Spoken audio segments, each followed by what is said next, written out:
Ni hao, my dear listeners. DF here, and welcome to Beauties and Beasts, a podcast of all things Beauty and the Beast.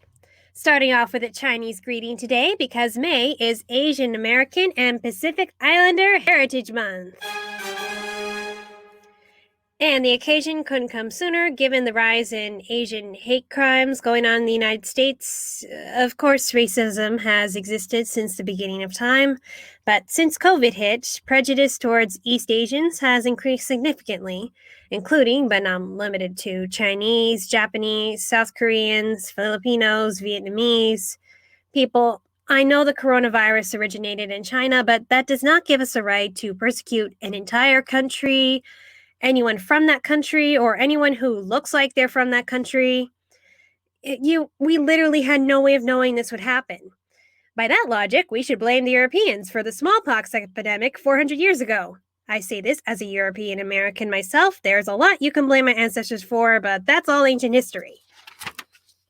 But to blame a whole group of people for the actions of an individual that weren't even deliberate is just stupid.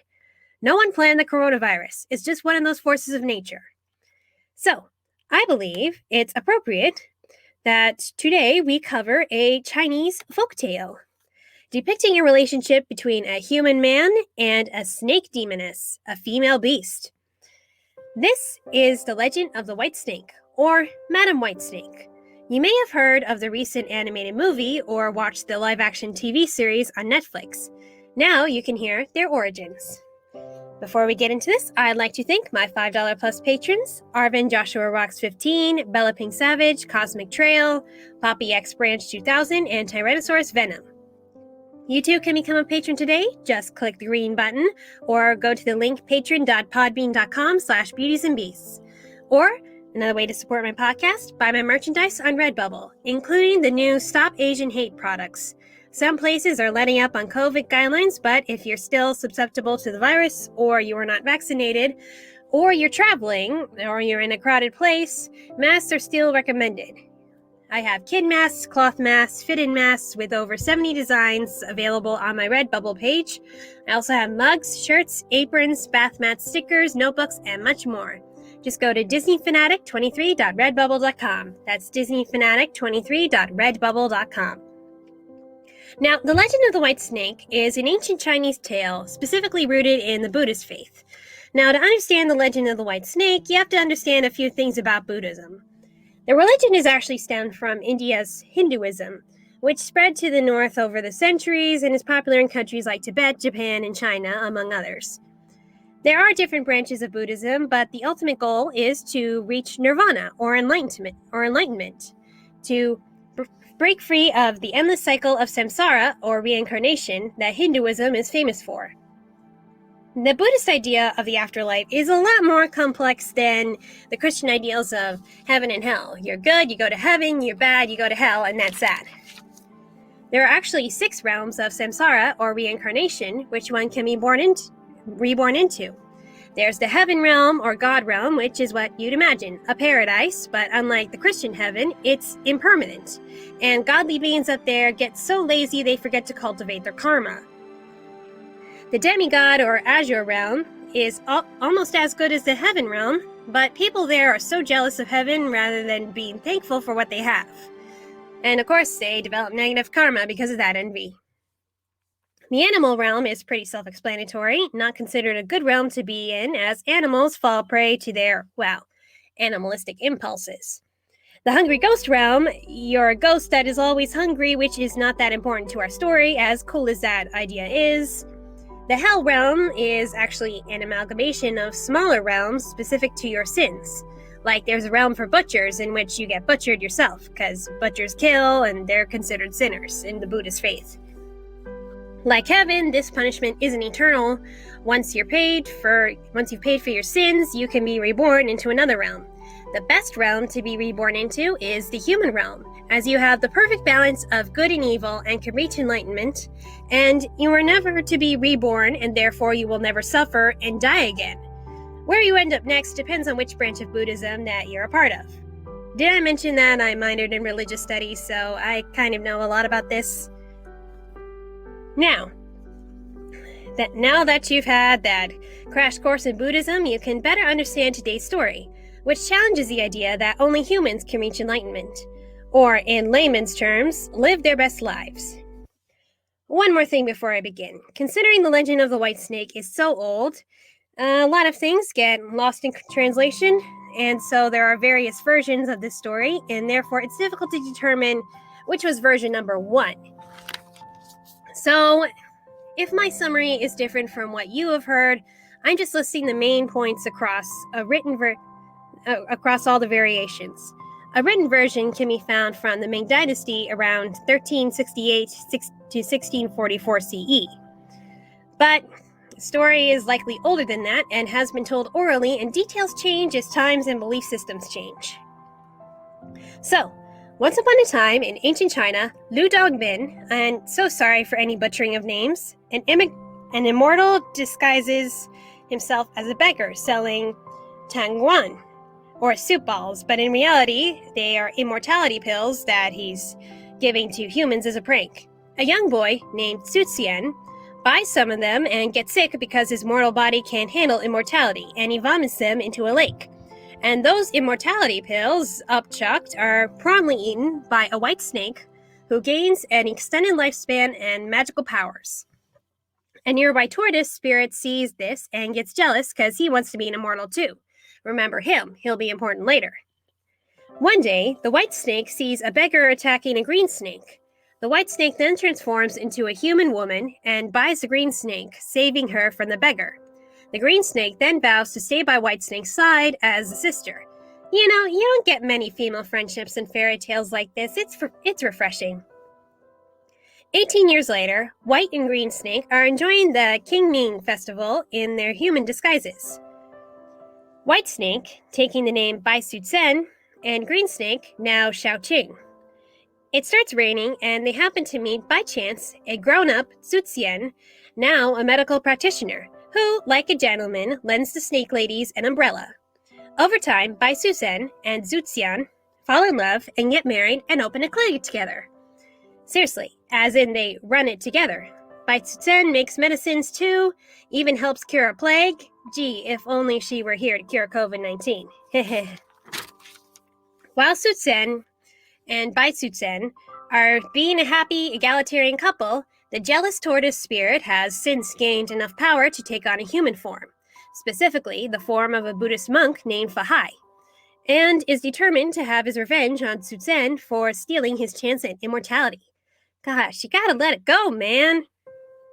So Fahai goes up to Su Zhen and tells him that his wife is a snake demon.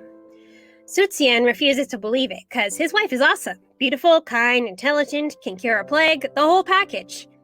Fahai insists that he can prove it, and gives Su Zhen some Realgar wine. If Su Zhen drinks it during the Duanwu, or Dragon Boat Festival, it will reveal her true form. Yeah, sorry, I'm stumbling over these Chinese pronunciations here.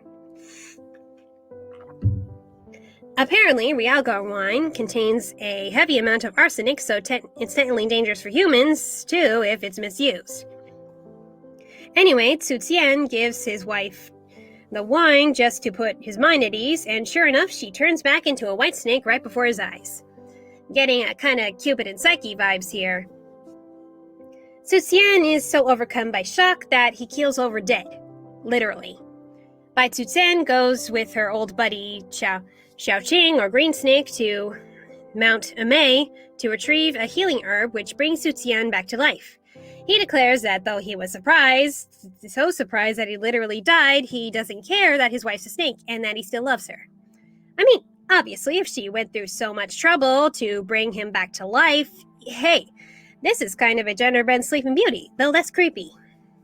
So, Homeboy is back to life, and that means he and his snake wife can live happily ever after, right? Wrong! The story doesn't end there. We still have the turtle monk to worry about. Some time goes by, and Su Zhen is summoned to the Jingshan Temple and leaves. He leaves home before his wife can tell him that she is pregnant. Turns out that it was all a ruse by Fahai, who insists that Su Zhen cannot leave until he's cleansed himself of the sin of marrying a demon. Su Zhen and Shaoqing come to his rescue and fight the monk. Su Zhen, in the fight, ends up using her powers to flood the temple, drowning the innocent people inside. Su Zhen won the fight, but she falls out of favor with the gods for the massacre. Luckily, Su Xian manages to escape and reunites with his wife just as she gives birth to their son, Su Mengjiao. But Fahai returns and captures Su Zhen. One version is that he imprisons her in Leifeng Pagoda, which is a bronze tower. In another, he traps her in a magic alms bowl, and that's the alms bowls that monks use to collect donations from people, and buries her in the earth next to an iron tree, and she will be freed when it blooms. Honestly, the tower one sounds less convoluted and kind of more fairy tale-like. Shaoqing manages to flee and vows revenge. 20 years go by, and Whitesnake's son, Su Mengjiao, earns the top scholar degree in the imperial examination, and in one version, he puts his prized headdress, which he won after his graduation, on the iron tree, freeing his mother from below. In another, it's Shaoqing who rescues Su Zhen from the tower, and Fahai hides in the belly of a crab. Yeah, great hiding place if you're Pinocchio. Oh wait, that's a whale. However, instead of Bai Su Zhen being reunited with her husband and son, she has attained immortality or enlightenment, depending on what version you read, and ascends to the heaven or wherever you go after power nirvana. Pretty epic story, right? That last bit is a little bit all over the place, but earlier versions of the story had Bai Su Zhen as the villain and someone who seduces Su Xian, and that she was the evil demon. But over the centuries, she became more heroic, and that the monk was evil, and this became more of a romance. Some versions leave Shaoqing, the green snake, which is out altogether, which is a shame because if you watch the Netflix series, she really steals the show as best character. I'm serious. Other versions do more with the reincarnation idea, like that Whitesnake was saved by Su Xian in another life. It's believed that destinies are intertwined like this in Hinduism and Buddhism. Lovers having met before, they meet over and over again in other forms. Also that the sun was the reincarnation of a wisdom god in one version. Remember when I said that gods can be reborn into another realm? And he was there to reward Su Zhen for her loyalty and courage and forgive her for her mistakes. Now, what this story means, culturally speaking, is deeply rooted in religion. Not just in Buddhism, but Daoism and Confucianism, which is why that this is so popular in East Asia, because those are three of the main religions over there. First, you got the concepts of reincarnation and enlightenment, and then you got the Taoist themes of immortality and the Yin and Yang, or good versus evil. Externally, with Bai Su Zhen as the good person in this situation versus the evil Fahai, and also Su Zhen coming to terms with the good and evil within herself as a demon and someone who is generally kind and good, but she also tends to make mistakes, like she committed mass murder in her anger. Also note that the villain in this story is a Buddhist monk. Some versions have him as just that and not a turtle spirit, that he's just a misguided monk who thinks that all demons are evil. Probably a criticism against the Buddhist faith, but shows that someone could do bad things in the name of what they believe is good. And someone attributed to evil, a demon, can actually be kind-hearted, as opposed to the old story of Gautama Buddha defeating demons trying to tempt him from the path of enlightenment. Also, a reversal of Judeo-Christian beliefs where the snake is on the side of good instead of evil. Yeah, take that, Satan. The medicines used are also attributed to Buddhism and Daoism. Mount Amei was where Su Zhen gets the miracle cure, is a sacred Buddhist site, and the immortality pills are from the Taoist tradition. Actually, Taoists are responsible for the development of most medicines in ancient China, so people have longer lives, to stop plagues, and not purposely spread them, okay? Then there's the son's completion of the Confucian civil service exam, which in the Ming Dynasty got you high social status, and it is his knowledge and piety that saves his mother. So, Bai Su Zhen Bai Susen's ascension into the heavens wouldn't have been possible without the karmic aspect of Buddhism, repenting for her sins, overcoming the evil of Fahai and the evil within herself, and reaching the perfect balance of Yin Yang and the philosophical knowledge of Confucianism. And, it's interesting that Bai Susen is the one who gets to ascend or be enlightened, not only because she's a demon, but a woman. The reason older versions of Whitesnake paint her as a femme fatale is because the yin in the yin yang is the feminine side and also the evil side. But later versions make her more sympathetic, and while she does commit mass murder, it's in order to save her husband. And by granting Susen immortality, she's perfectly balanced and they're with all sides of her. Because the yin-yang isn't just good versus evil or dark versus light, but having both work together in harmony. You can't have one without the other. In traditional Buddhism, at least the Theravada branch, women are not believed to be capable of achieving enlightenment. I told you that the best realm to be reborn into is as a human. Yeah, because it's best to be enlightened as a human, but mostly it's a male human. Women can become nuns and work on their karma in their current life, but if they want to be enlightened, they have to wait to be reborn as a man and be enlightened then. Some of them allow them to transform into a man in their current life. Before we had sex surgery, I have no idea how that worked out, to be honest. Misogynistic, I know, but that's how it is. However, despite being a woman and a demon, Bai Susen is enlightened, defying traditional beliefs. Kind of tracks more with Mahayana Buddhism, more popular in China, that believes anyone can become a Buddha, as long as they follow the guidelines. And Zen Buddhism, which in its simplest terms, states that people can be the best versions of themselves, even as a layman or a laywoman in this case. So, this change in Susen's character shows some shift in Chinese views on gender over the centuries, which sadly did not carry over to China's current one-child policy favoring boys.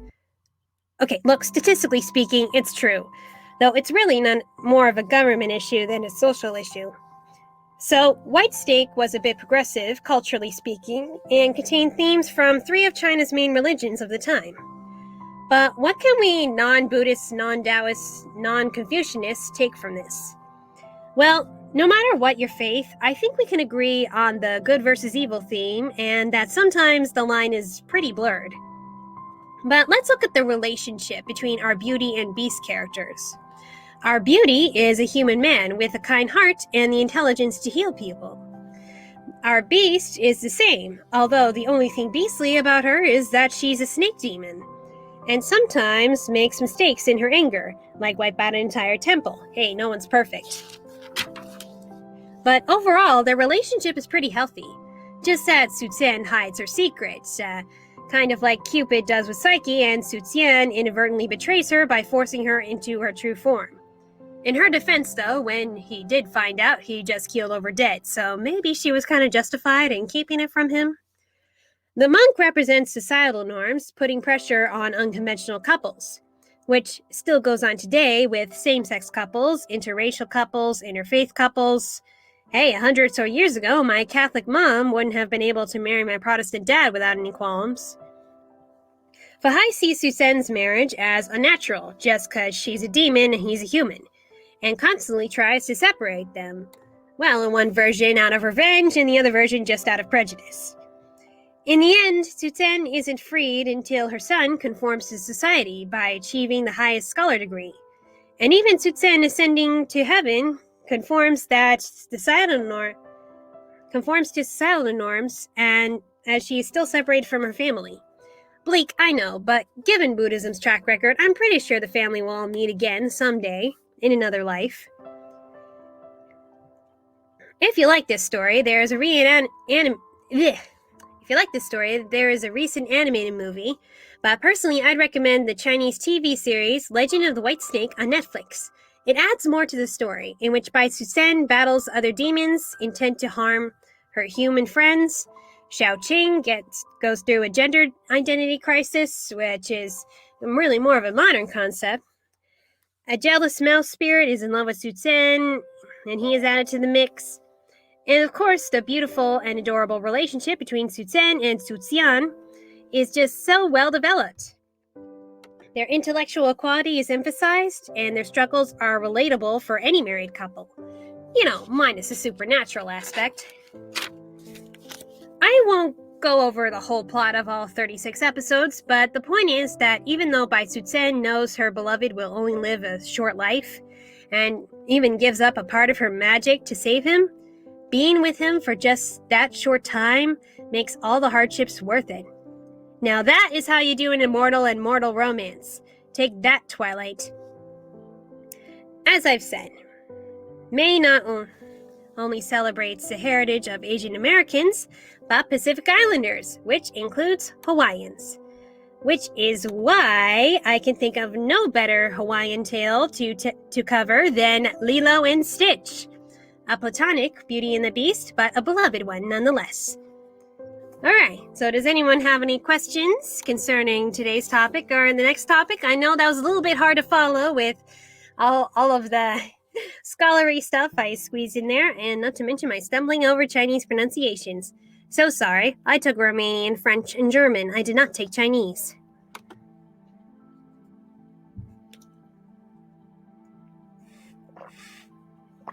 So if anyone has any questions in the chat, now is the time. You too can join these private live streams by pledging at least $10 a month. Just go to patreon.podbean.com/beautiesandbeasts. Also be sure to buy my Redbubble merchandise, including the Stop Asian Hate products, at disneyfanatic23.redbubble.com. Okay, Bella PinkSavage. Really hard for me, but that's just my processing disorder. Okay. I assume you mean the Chinese, and probably just taking in all that religious information I was squeezing in there. Alright, well, I hope you enjoyed this episode. Zaijian, or should I say aloha, until next time, and remember, if a couple doesn't fit your expectations on romance in any way, mind your own business, and just let them live their lives, okay? Don't be a crazy turtle monk.